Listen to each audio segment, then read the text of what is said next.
Hey, this is Tracy Lewis with Stuff and Things. I have a short blends video. This is about the storage of my blends on my desk, which I have not done for the last 4 years of travel. I bought one of the cube sets. They're $14 per set, and you get 5 separate stackable trays. Altogether, each one holds 6, so altogether one cube holds 36 markers. There are 56 markers plus 3 if you include the ivory, bronze, and color lifter. So 59 total markers that you need to have storage for. So 2 of these is enough. I bought the extra one because I do have a lot of Copic markers, and I do incorporate the light tone Copic markers with my blends. So I have a subset of the lights that I will also add into the third tray on the far right. So I did only buy 2 toppers that hold storage because I was initially going to be stacking these on the far left double high, but I now have a tablet and phone holder that goes on the far left of my desk. So I will be ordering, when I do my next order, I'll order one more topper tray to hold supplies, and I have some tear and tape and dimensionals, and that's what I've put in those so far. So today I want to show you really quick a labeling method that I am playing with, and here it is. These labels are, if I can get, there we go. They have just light or dark noted by L or D, and the CC, like Night of Navy, is NON, and they're in very small print. Somebody else actually created the sheet, and I downloaded it. It is free to download, so I'm going to go ahead and put a link to the document. I'll turn it into a PDF. It's a Word doc right now. I'll PDF it and allow you guys to download it. And the question I have today, and I thought I would film, is whether I want to have them colored or if I want to leave them white. So far I've done all colors, and I'm thinking I want to mix. So the ones that I'm going to do today as a sample are these 2, which is dark and light basic black. They are so dark you can't read them. The dark cherry cobbler you cannot read. Dark mossy meadow you cannot read. So and then there's the dark Night of Navy. So I'm contemplating mixing white in on any of these I cannot read. I want to go ahead and switch to white. So I'm going to switch the camera for the moment to the face down and show you my technique that I'm using to incorporate these printed letters. I tried hand lettering on some removable dots that I had, and I really like the printed out on the inkjet way better than handwritten. And even though my handwriting is nice, it just doesn't look as professional. So I'm going to stop the filming, reset my camera, and then show you guys how I make the white ones. I will set the white ones on that basic black set, and then we'll take a final peek, and from there I'll decide what I want to do, and you guys can see what it looks like. Alright, I have a full sheet of the light and dark 2-letter codes. They are broken down by color family. Here's, I was toying with using an oval, or this particular round, I have like a set of punches that look like regular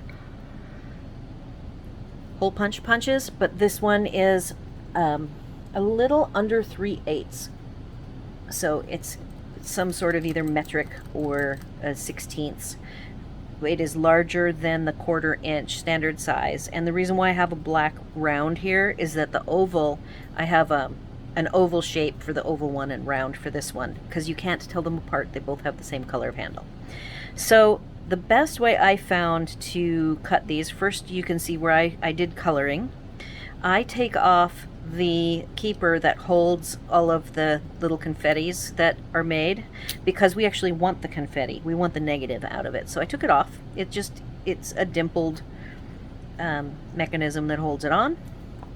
And then I take my sheet and I watch where I am punching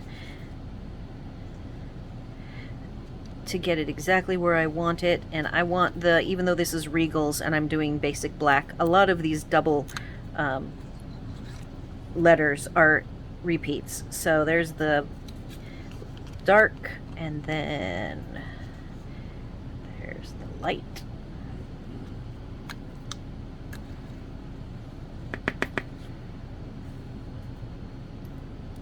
I am using the Stampin' Up dots, and I cut them into fourths.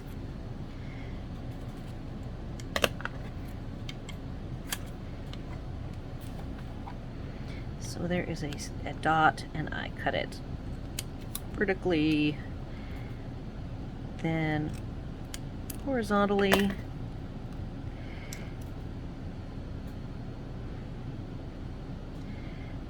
I'm going to pull these two out, take off the ones that are just, I believe, way too dark. And the reason why for the blacks and the grays it's important is that the even though these are the darkest, I want to make it really quick and easy for me to pull out the markers that I want. I do not want to have to spend any time guessing. So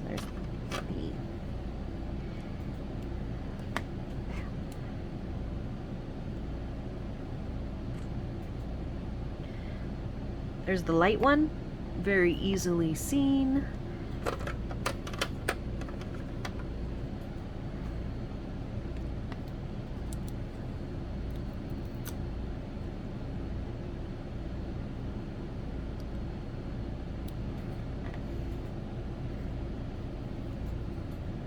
I don't know if it makes a difference, but I am putting it on the cap that's on the